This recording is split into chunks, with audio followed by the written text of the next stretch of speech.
So there's all these oxymorons or dichotomies or whatever you want to call them in the hammer throw. Slow is fast, fast is slow. Um, Kind of crazy. It puts your mind in a physical. But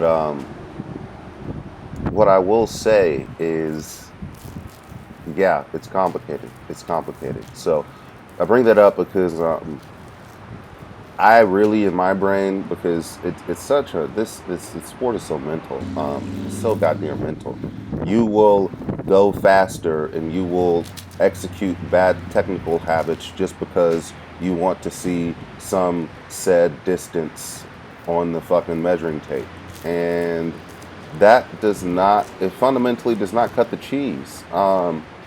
It makes it worse. It really does make it worse, and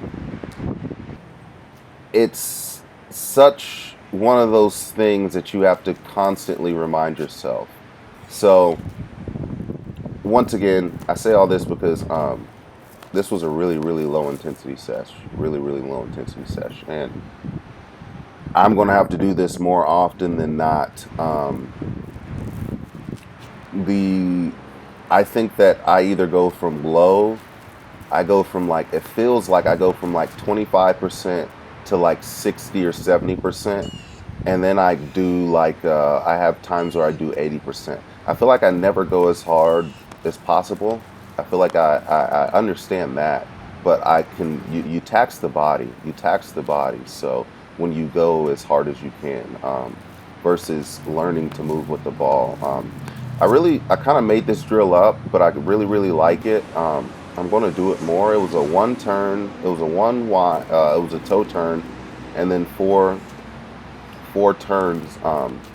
It kind of allows you to connect with the ball a little bit. I might even throw in maybe another turn here. I really might, because there's something I like the way that this drill slows me down. I really do. You see me countering decently. I was holding the middle, but there's a couple of these reps where the ball was kind of taking me for a ride outwards, and I wasn't staying in control. But the overall feelings, there was a couple of times where I felt the drive down the ring. I really, really felt the drive down the ring. So this drill is going to stay in the tubes. You see the other drill, the one wind, two turns, two winds, three turns, two winds, four turns. I like that one too as well. But I notice once I get to the end there, I try to raise that intensity up, unfortunately, and that's what I was going back to what I was saying earlier, is that you really have to not be thinking about that, because I really want to attack those. There was no wines in the session. There was none of those. I just wanted to take some good reps on these. I took about 10 reps on these, and then I took 10 pulls. Tried to do it nice and easy. The first time in a while that I felt over the ball, and connected on very, very connected on the entry. I liked the way that I felt. I liked some of those feelings, but as I was not as I was not working the ball very focused on distance, I stayed pretty relaxed. There was a couple of times I had to remind myself, and it's a like non-stop battle. It's like you start feeling good, and what's his name? Tyler, his post was it was really he used the right language, the right syntax. You want to stroke the ego. You want to stroke the fucking ego, and that's just not the thing to do. It's just not the thing to do. So these were pretty consistent. I actually took 8 of these. I was happy with how they felt. Uh, Pretty low intensity, so I can't complain. I'm going to have to continue to sort of do this because there isn't an adaptation to just working with the hammer. There's definitely adaptation to working with it. Um, Got some weight room action for you. So this was a muscle snatch, high pull, high pull, high pull combination, and then a hip, and then a hang muscle.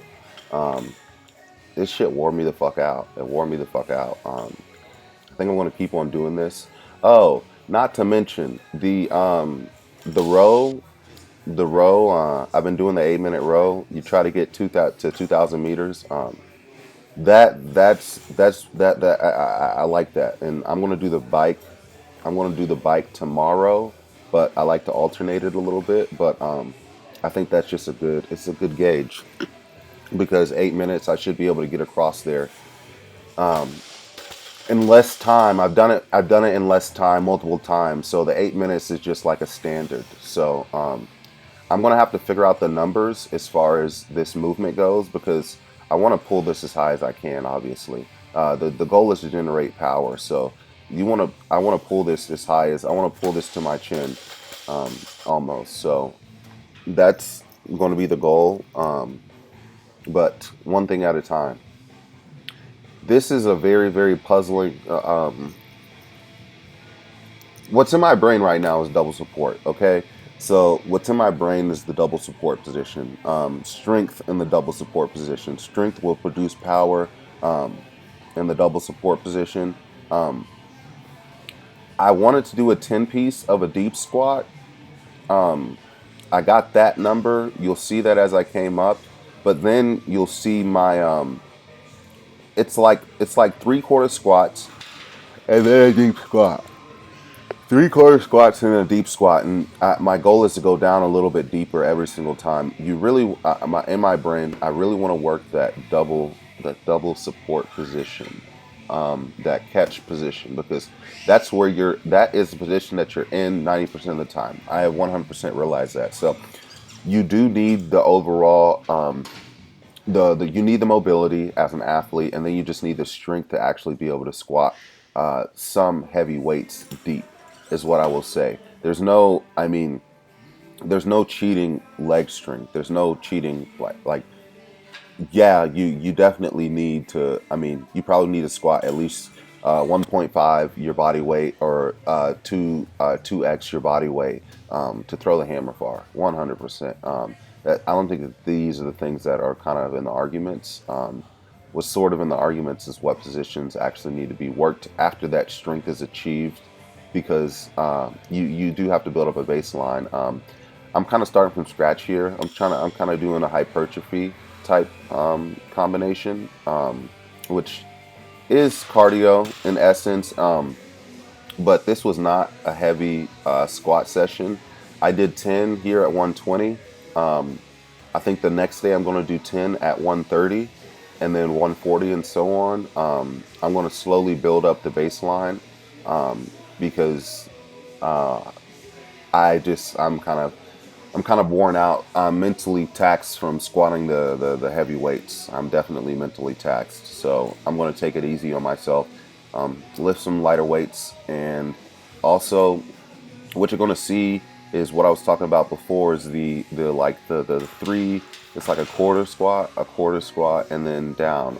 I feel I'm worn out. My legs are kind of sore, but yeah, I'm gonna have to find a number for this because it's. I think that this is almost better than the box squats. I don't know which one I'm going to end up liking more, but I like this movement. I really do like this movement. So we're going to have to figure that out. And the thing that I'm probably doing wrong is I'm guessing. I'm doing a lot of guesswork right now, but it is a guess. This is not an exact science, and then I'm trying to articulate on what's actually making me sore and what's not making me sore.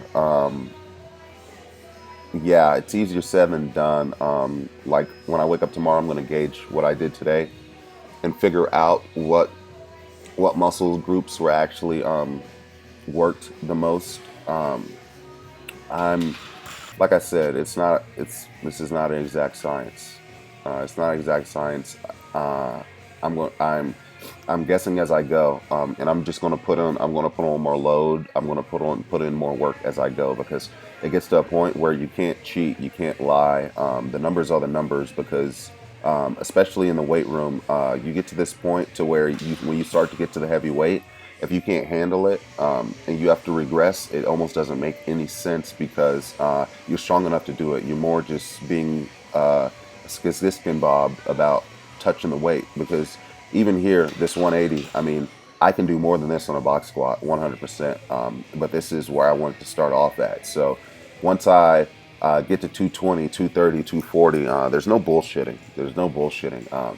I know that I don't need to do that today per se. I know I don't need to do that today. I need to build up to it. But once I get there, I mean, you're gonna have to move. I'm gonna have to move the fucking weight, and I'm gonna have to move it without hurting myself as well. The safety, safety, safety is the first priority. So that's why you see the 180. 220 is definitely in the looks. All the way up to 240, 250. Very much so. Probably gonna get done at some point, but. We're going to take our time getting up there. I have one deep single.